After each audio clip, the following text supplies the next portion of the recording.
Previously on Coruscant Nights. Hello there. Hello. Hi, you snuck up on me. Hello. Wow. I haven't seen someone like you before. Well, to be honest, I have. This is something. Would you mind if I sit down with you for a minute? Sit, talk, converse. Let's go. We've got about a minute before we're gonna come out of hyperspace. This planet's pretty friendly. We're far enough away from that whole mess on Naboo that the Trade Federation's not gonna bother us here. We've got a little bit of a journey ahead of us. Oh, okay. Affirm. Copy. Correct. Copy. Is that the right terminology? Copy works. Okay. Yep. Yeah. Copy. Mere copies. They've parked the swoop. It's pretty mountainous here. Big rocks and there's some pretty tall trees, and the two of you find yourself trekking through a piney forest on the side of this mountain. Farvo says, "Now I haven't told you too much about myself." He sort of closes his eyes and puts his hand out ahead of him and closes it, and he points a finger ahead of where you're walking. Now you can do something that I can't. You can move when I found you, you're moving those rocks, and you've got a strong connection to the Force. I've got a little connection to the Force myself. Person like me, they call me a finder. You can move things around with the Force. I can feel things that are connected to the Force in ways that people usually aren't connected to the Force. Now you're interesting because you're a person, but you're not organic like myself. You access the Force in a different fashion than a lot of the people that I've met. And the Force guided me to you. Now, it guided me to another individual like you at one point in time. Oh. And that's where we're going. You mean more like me? Like shard? Like rock? Like... Yeah, we're going to meet another shard.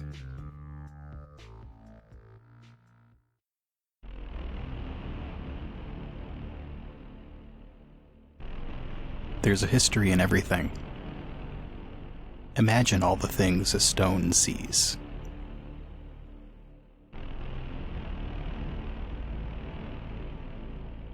And Farvo says he's just through here. You ready? Oh, absolutely. They really should take out those weeds before they get in the rocks and crack them. They're going to grow into really big thorns and start breaking and being abrasive. That's true. Too bad nobody comes here anymore. But it has such a view. It does. And the two of you turn around and you can see the wide plains below you, and you can see some hairy animals in the distance grazing on them, and even further in the distance that tiered city that you landed in. I could live here. This is a nice spot. And the two of you turn back around and head into this ancient space. It's pretty dark inside, and Farvo turns on his flash, or his glow rod, and illuminates the space a little bit. Last time I saw him, he was just right in the center here, and he shines his light towards the center. Mir will turn on a little light that he has on his little hover body. It's not nearly as bright as his. Mir starts hearing some quiet echoes. Who's there? Why are you here? Hello?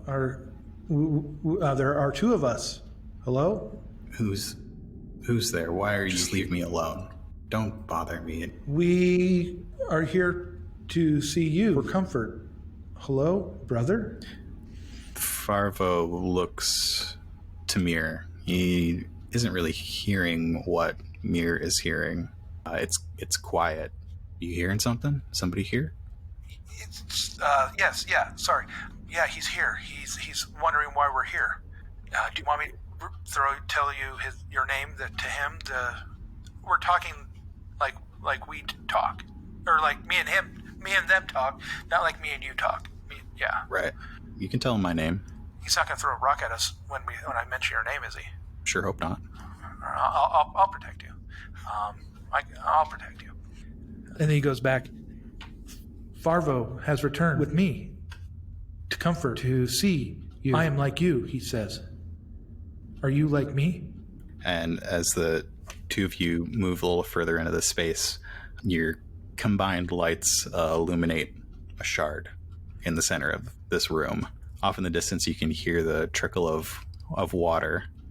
And through cracks in the ceiling, there are little beams of light that are sort of illuminating dust in this space.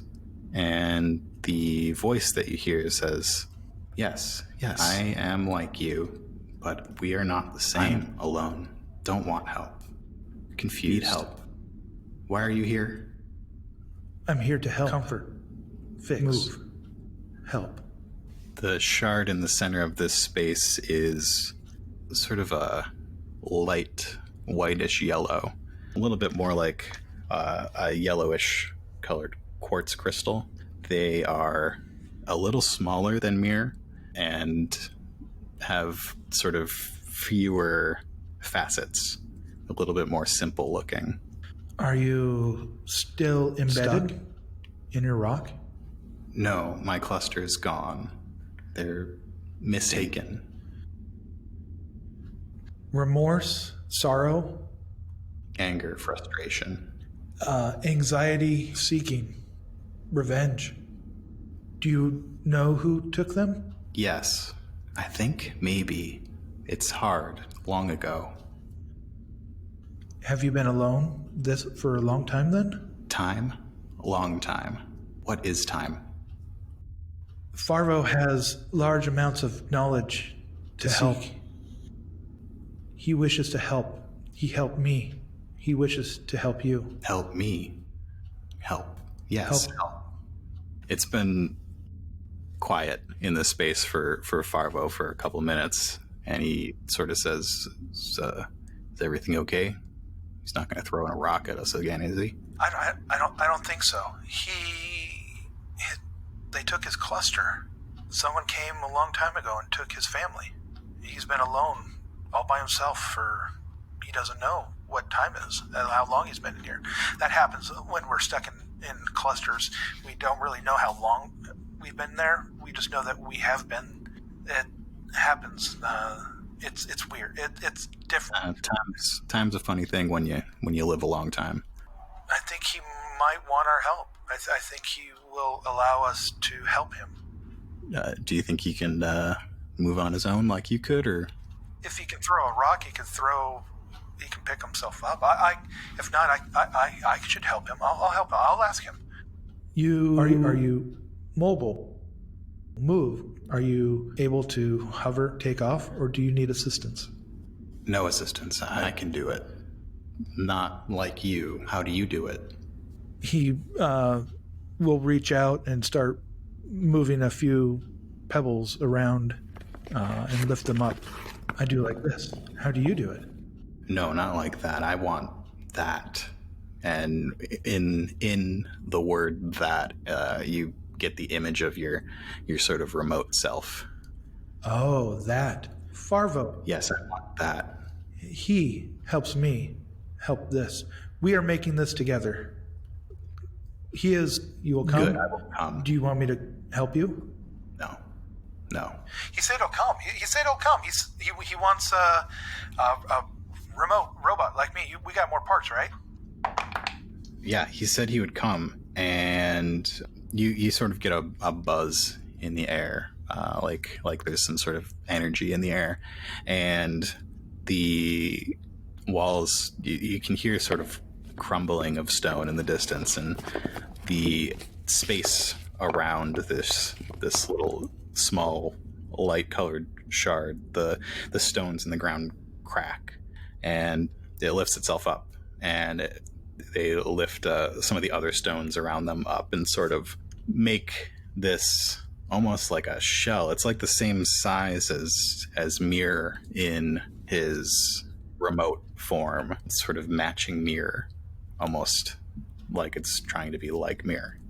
As he should. Yep, everyone wants to be like me. No, he doesn't. Yeah. Well, let's go. Do you need assistance carrying your stuff? No, I can do it.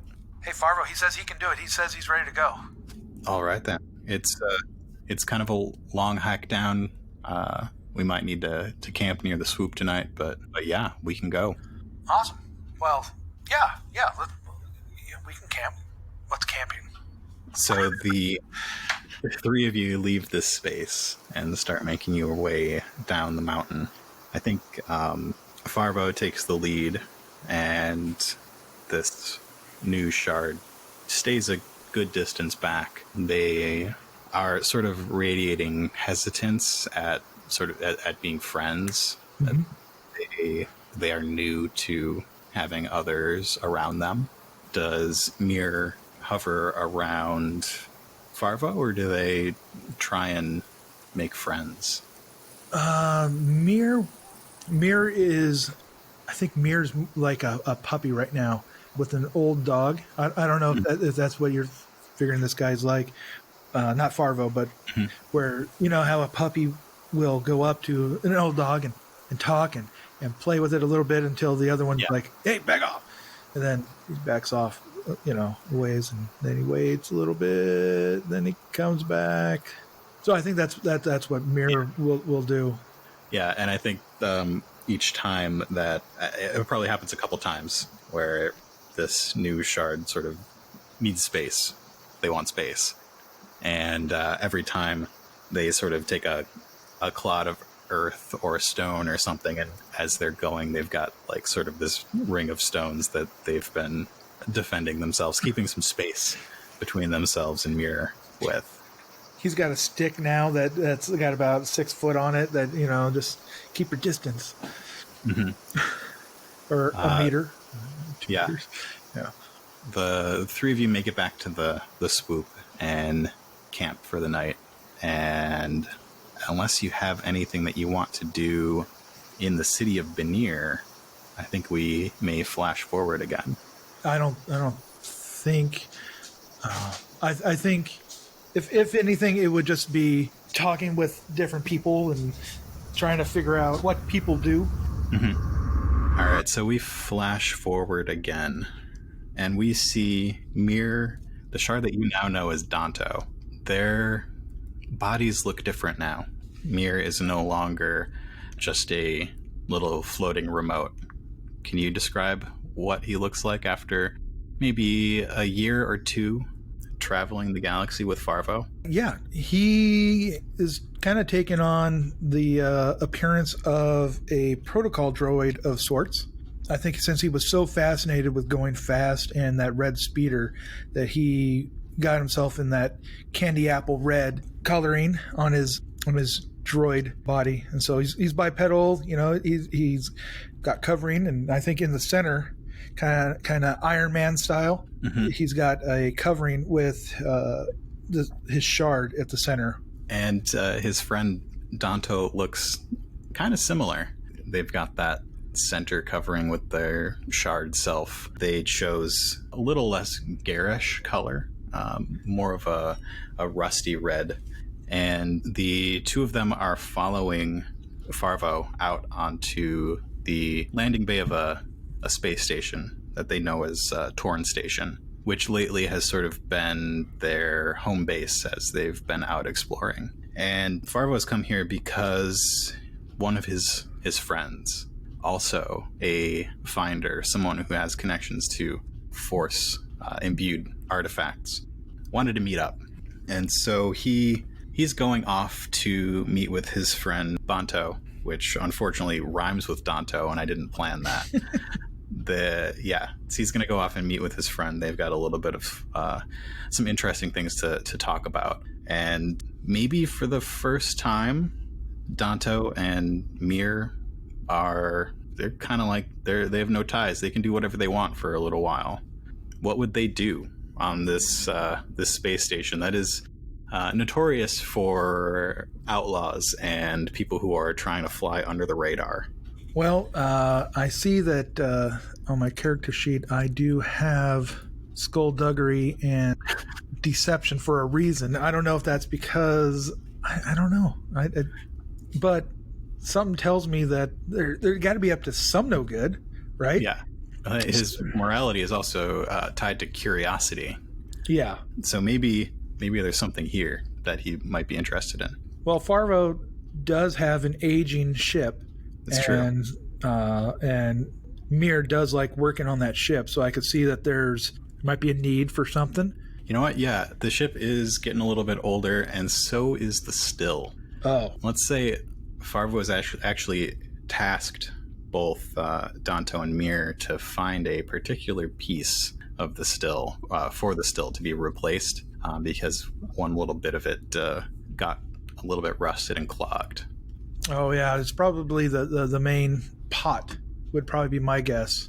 So, yeah, you've been tasked with finding a new reservoir for the still. Farvo's given you just the right amount of credits to buy it, and he said that he wants to meet you back in about an hour and a half.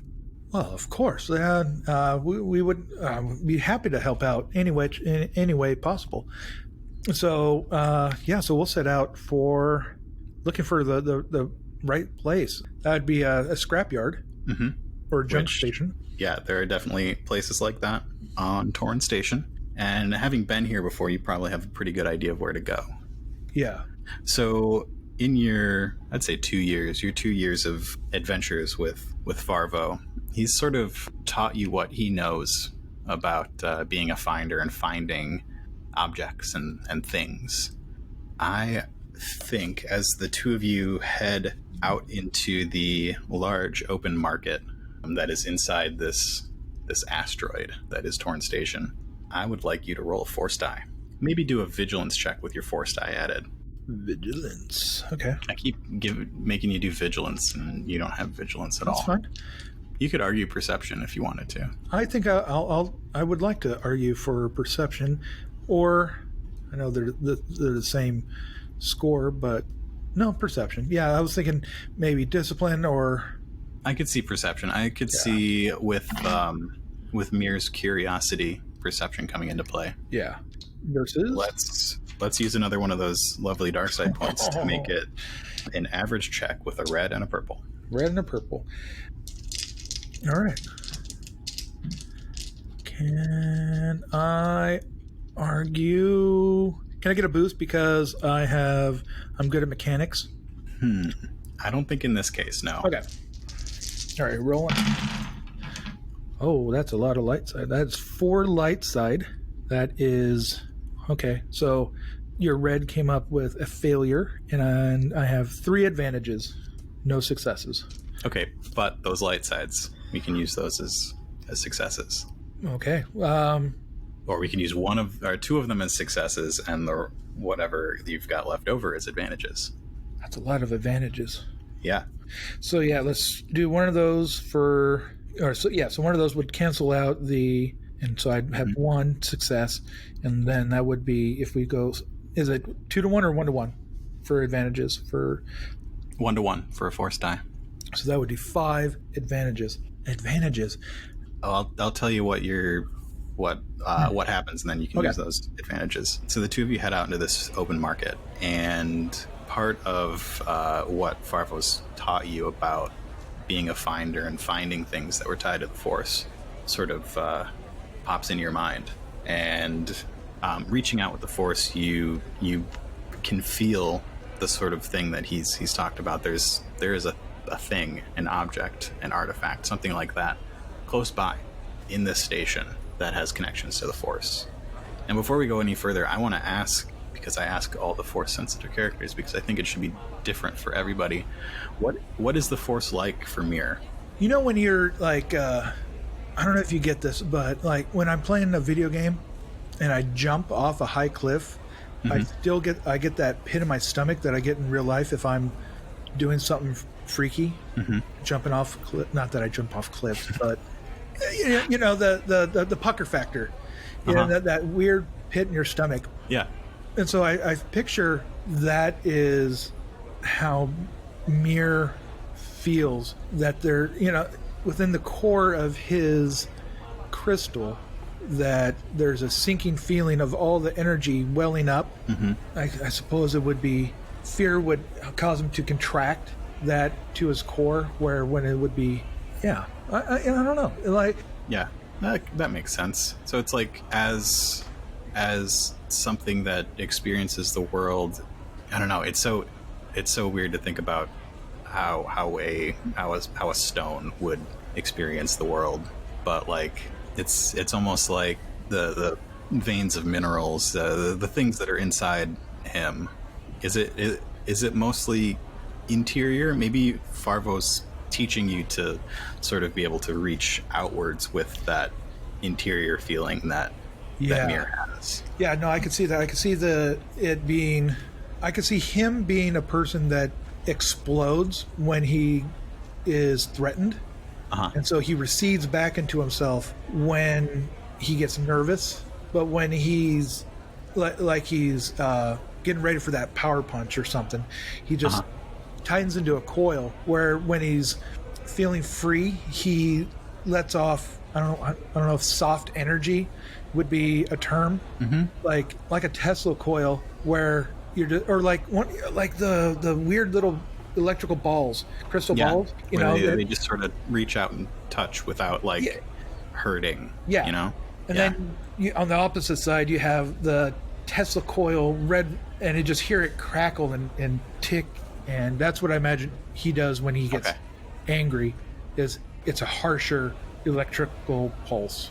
Okay, yeah, and we've seen with this character in the other appearance that they make that sort of inner electricity. That may sort of come out and reach out, and either physically or through the force. Yeah, in our play-by post, I've had him when he starts getting nervous or starts getting defensive. He does that. He recedes back into himself and prepares. But when he's joyous, like most of the time, he is very open with his emotions. So with all these light side points, I could feel him being open, like this is a familiar place, and he's helping someone, and he's helping Farvo, so that naturally he's going to be happy to help. And he's with his friend Danto. And I figured these guys have 2 years of being like siblings together. I'm sure they've had their ups and downs, and I'm sure their engine room is covered in different posters, and always cranking out different music and turn it off, turn it up. And so Mir sort of he lets those soft tendrils of force energy go. He sort of opens himself up and he notices something here, and I think Danto would notice that you notice, and he says, "What is it? You got something?" I got a familiar feeling, like a familiar or strange feeling, like there's something here. Like Farvo stuff? Yeah. Or or something similar. That's cool. Should we follow it? Oh, totally. Absolutely. We should follow it. Do you think we kind of need to get this container though, right? Well, yeah. But yeah. No, we could do both. Or we could just have them hold it for us, and we'll get it on our way back. Oh yeah, okay, cool. Yeah. I guess lead the way. Yeah, okay. Any idea what those advantages? Advantages, I think something that would be, I want this is the advantages for the force check to feel what we're feeling, right? Yeah, yep. These were advantages on finding something. It could be advantages about where it is, or... Man, I'd see... The one that I can think of easily is that it's close to where you need to get the base and the still piece, or whatever it is. Yeah. I imagine it's going to be like a pot, maybe like a starlight pot or something. Yeah. Like a cooker that you would see, on different colonies, different places in the desert, cooking different vegetables in. Yeah. How about it's close, and I don't know, does it want to be found? Yeah. But there's something weird about it, too. It wants to be found, but it also doesn't want to be found. And you can potentially read into that more as you get closer. Yeah. Can I have an advantage? One of the advantages, can I touch Danto and give him a glimpse, or them a glimpse into what we're feeling? What is it like when you do that?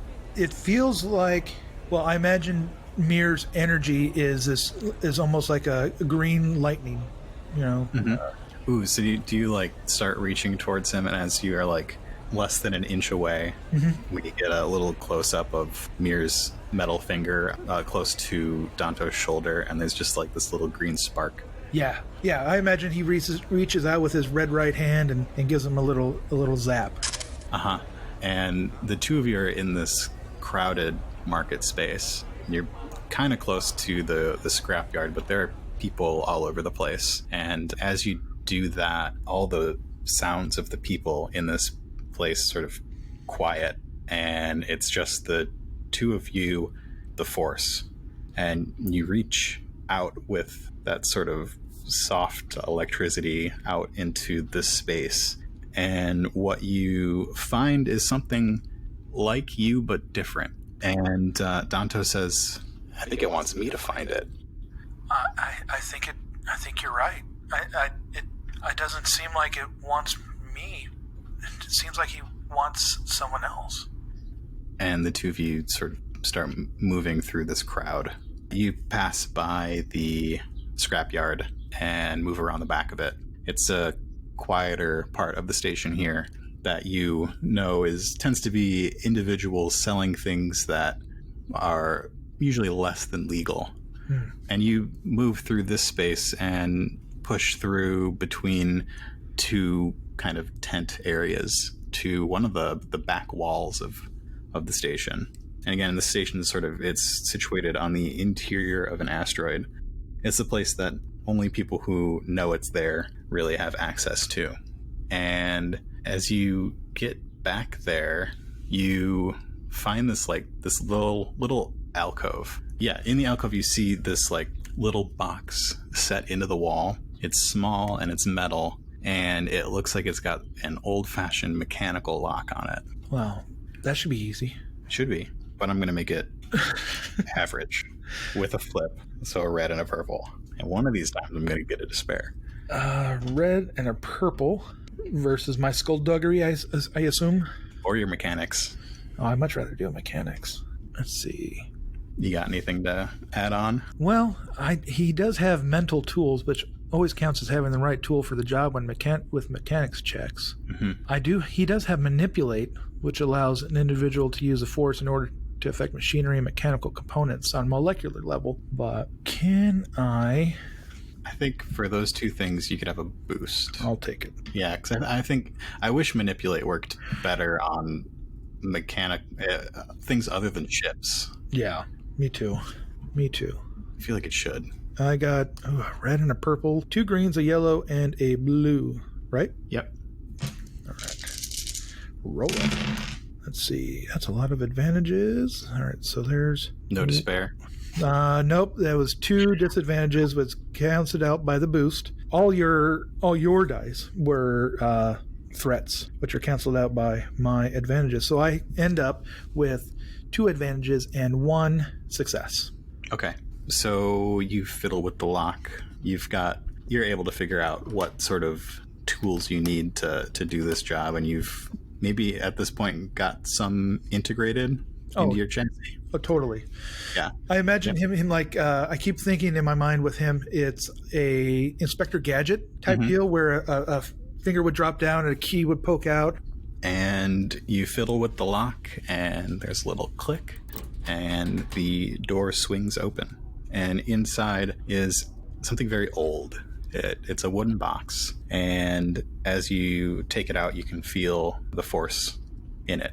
He'll spin around and show it to Danto to open. And Danto flips the little latch on it and opens it up. And inside there's a little cloth, and he reaches in and takes it out and opens up the cloth, and in the inside is a crystal. It's not a shard, but it has the force. Does it match him in color? It is whitish. Yeah, it's closer to his color. What is this? This is cool. I don't know. I can feel the force through it. What do you think it's used for? I don't know. Maybe we should. I don't know. Can we try and connect with it? It's not a person. It's not like us. No. Well, of course we can connect with it. Let's, yeah. Do we want to go crystal to crystal? Like touch it with our crystals? Or I don't know, It's a crystal. You know, we can go over here and out of the alleyway and open up our hatches and, I don't know, view it the way, we've always viewed things. I guess we could try that. I don't know. It might be, all right, it might be weird, but, hey, we're always up for new things. Well, at least I am, I don't... Yeah. All right. Yeah, let's try it. I mean, this place is as good as anywhere away from people. Yeah. I think Danto sits down on the ground. Yeah, you've been hanging out with Farvo. Okay. Yeah. I need to work on my hip actuators. I just can't seem to get them right. You just need some oil or something. Yeah, we should probably pick up more of that too. I'm telling you, that Sparky juice, that's what I keep using that for cleaning my joints and stuff. I think that's the key. I think he's got something there. I think you're wasting it. It's worth money. I'm worth it. I have value. Okay. All right. Danto puts the crystal on the ground between the two of you and flips his latch and opens. I think actually his twists and unscrews and opens up his chassis. Yeah. Okay. I really like the way yours comes out like that. Mine's just has the little hatch. It just kind of drops down into my belly. So I'll work on that. I like the way yours comes out. It wasn't that hard to do. You could do it. Well, I've been polishing my, chassis a lot. It just takes some time, Keep that stuff to yourself. Let's do discipline or cool. Yeah, I'm down with discipline. Okay. Add your force rating. Uh-huh. Average. You're going to flip? No. Oh. Ooh. I have a failure with... No, wait. Explodies are successes. Successes. Okay, strike that. I have 1 success, 1 threat, 3 force die, 3 force pips, 2 dark, 1 light. So okay. 2 dark, 1 light, 1 success, 1 threat. So success, threat. Are you going to use the dark? Use the light. You could. You could use it to cancel out the threat, pretty much. I could what? You could use the light and cancel out the threat, leaving you with just a success. Or you could use those darks too and get some advantages. I think he's going to go with the dark side on this one.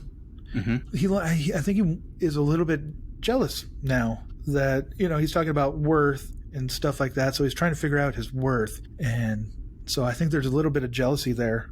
Mm-hmm. You can feel Danto lean into the dark side heavily as the two of you reach out to this crystal. And I could see him doing that also. If he's leaning, I'm going to go with my brother. And let's see. You use the dark side. You got some advantages. What would you like to know? This crystal has knowledge. This crystal has a history. Well, first I want to know, where is its origin? It belonged to a Jedi Knight a long time ago, a protector who faced a dark threat and saved a village full of people. Is there a way to find out the crystal's origin? Like Danto's from Dantooine, Mir's from Danthamir. It's from Coruscant. Ooh. Danto got 2 advantages, and he, as the two of you are sitting there, he has his photoreceptors off, and he's fully in his shard form right now, and reaching out to it, and he says to you, "This is from Coruscant. This is from the city planet. This is old and connected to power and freedom." Oh, we need to go there. Do we need to bring it home? I think if we brought it there, we can do something with it. I'm all about doing stuff. Oh, it's got such a past. Can you feel it? It's old. It's older than us. Oh, but it was used to protect people. Can you feel that? No, I can't. Here, you can feel it's almost like what can I say, like a passion to help, a protection. I think as Danto pushes with the dark side, the crystal pushes back. I can't. We can work on that. We'll do that together. We'll do this together more until we can feel better. Feel it together. How about that? Sure. That's good. How much time do we have? Do we need to get back? I'm going to flip a dark side point because as the two of you are in this sort of shard mode, this connection mode, as you come out and ask each other how much time you've got, you come to the realization that you're very late and that took a lot longer than you thought it took. We're so late. You don't think he left without us, do you? He wouldn't have left without us. No. Let's just get that thing and get back. Yeah. It shouldn't take too long. Yeah, but we need to get that pot, yeah. I think the two of you go off and get it, and Farvo's a little antsy when you get back and says, we've got stuff to do. What took you so long? We got haggling with a pot, and yeah, we saved you some money. Yeah, and you know. Yeah, he looks to Danto. Yeah. Oh man, I can't believe it. Come on, Mir, you're lying to your buddy. You know, you would think a galaxy exploring finder would have better vigilance, but it's just average. But I'll flip to make it red and purple. Flip one, and I will upgrade. Okay. Can I get a boost because Danto confirms I have a corroborer? Okay. Yeah. And a setback because you're late. Thank you. I was like, there's got to be something there. You know, I was going to give Erica a hard time about giving herself setbacks, but then here I am going, can I give myself another setback because I don't really like lying to Farvo? Mm-hmm. Mm-hmm. Dang it. Oh, man, that's 2 yellow, a red, a purple, 2 black, and a blue. All right, let's see. That's a whole lot of threat. Yeah, so about all that threat, that's a 3 threat. Uh-huh. Total. With a success? No successes. No success. That's all. I had 2 advantages and 5 threat. Okay. And the two of you did get the piece for the still, right? Yes. Okay. So Farvo beckons the two of you on board and takes the still from Danto, and you two move into the cargo space, and Farvo says, "I'm glad the two of you got a good deal on this, and you know, if you did anything else on the station, you can tell me. I won't judge you too harshly, but I'm gonna get the ship spooled up, and if there's anything you need to tell me, just come on up to the cockpit." And he leaves the two of you in the cargo bay. And as soon as that hatch closes, he doesn't breathe, but he just slumps down. Danto, we can't just lie to him. Why are we lying to Farvo? He found us. He brought us together. I don't know. It just seemed right. It seemed like, I don't know. Maybe we should just come clean. The Force, you know, because let's look. Okay, let's look. Let's take stock of what the worth is versus the cost. Okay, it didn't cost us anything to find it. It didn't cost us anything to open it. There was like no price tag on it. It was calling to you, so... Yeah, it was. I don't know, but there's something though. But Farvo's done so much for us. How could we be against... Is it going against him? I don't want anything to come between us. It's not. It's what he taught us to do, right? He would be happy, maybe, that we did it? Well, I suppose the only thing I have a problem with is not telling him. Yeah. I want to come. I gotta come clean. Okay, sure. Let's just go up front. Yeah. Then you hear the engines start their cycle as they start warming up. Permission to come to the bridge? Permission granted. Come on up. Hey, so you know how you've been teaching us, which we really appreciate, how to kind of find things? Yeah, sure, yeah. Have you ever found something that just kind of connected you, and then you're like, oh man, this really connects us, but at the same time, you don't think the other person would understand that connection, and then so you kind of want to hide it from them because you're worried that something, I don't know what, but something might come between them? He slowly turns from what he's doing on the cockpit consoles and says, "Did you find something?" We did. We found something. It was calling to Danto. And Danto he's got his hands behind his back and he takes out the box and opens it for Farvo. Mir's just kind of like, yeah, show him, yeah. And Farvo approaches and takes the crystal out of the box and looks at it and then looks at the two of you. We don't really know what it is, but it kind of, it's like us, but not like us, but like us, but not. It doesn't talk, but it has a history. The two of you should have known that. You find some. I'm proud of the two of you. You can tell me these things. Oh, This is the first thing you've found. I'm happy. This is incredible. Do you know what this is? we kind of know where it came from, but no, we don't. This is a kyber crystal. It's the Jedi use them to meditate. They use them in their lightsabers. They use them to meditate? This is an impressive find. You two didn't steal this, did you? No. Well, no. I don't It was think just so. it was just there. No one was around. This is great. I'm happy. I'm happy for the two of you. Oh, hey. Well, you've taught us so much, and it was pretty exhilarating. I got that weird pit in my stomach that I told you about when I almost fell off that mountain that one time, and that came back when we reached out for it. But these things have a history, though. They do. Yeah, they do. That's not something that I can really touch. I can't really understand that. Well, But you two being a little bit more attuned to things would be able to. And if you do go into this line of work, that may prove to be an issue for you. what do you mean? Can you tell me a little bit about the history of this thing?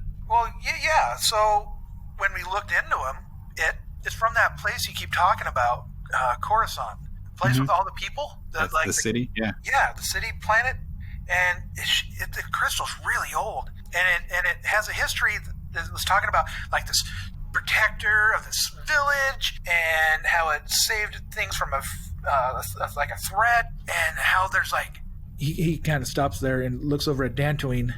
like it might want to go back there to Coruscant, right? You got that feeling, right, Danto? Yeah, I did. That's all interesting, but so this object, this crystal, it's got a good history, it's got a good long history, and it seems like it hasn't seen much darkness. But some items have, and you two being more sensitive to it than I probably would. It could be a problem for you. Like problem because what? What do you mean? He starts up the ship and asks the two of you to sit in the seats in the cockpit with him. And as the ship readies itself to launch and readies the hyperdrive and everything, he starts having a conversation with the two of you. Probably the first conversation you have about the sides of the Force, the light side, the dark side. The way that he accesses it doesn't really register as light side, dark side. It's just there. But for somebody more attuned to it, for somebody like you, that dark side can be powerful, but it can also be, it'll change a person. Will the other side also? Not so much. It's got its own strengths, but I've had more experience with the light side, honestly, with the Jedi and retrieving artifacts for people, but I've seen the people who want the dark stuff, and they're just not good people. You mean so you are good people? So you would be like on the light side, and so Usually, yeah. Like Everybody's got a little dark in them, though. like we've only met I don't know. I don't want to say people are bad or like dark. I want to say that when he said everybody's got a little bit of dark in them, his eyes lingered on Danto a little bit longer before he just sort of blinks and looks back out into space. as he pulls the ship out of Torn Station. We'll have to look into this more. I imagine as Mir sits in the communications chair and watches the light spool up and change into the blue of hyperspace. Yeah.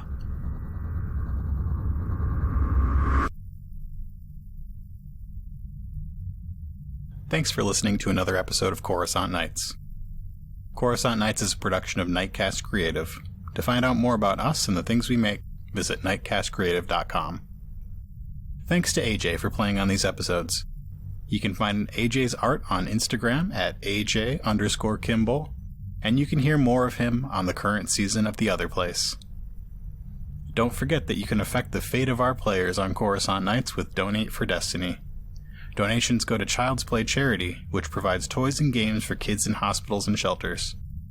Find out more at nightcastcreative.com/destiny. Now stay tuned for a trailer from our friends over at Dice Chronicles.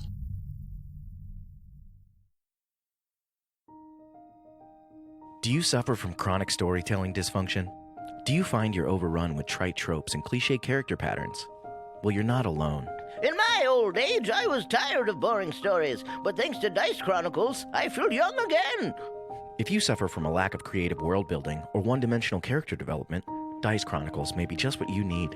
My characters always felt flat and unable to perform, but with Dice Chronicles, I'm not afraid of being my true self.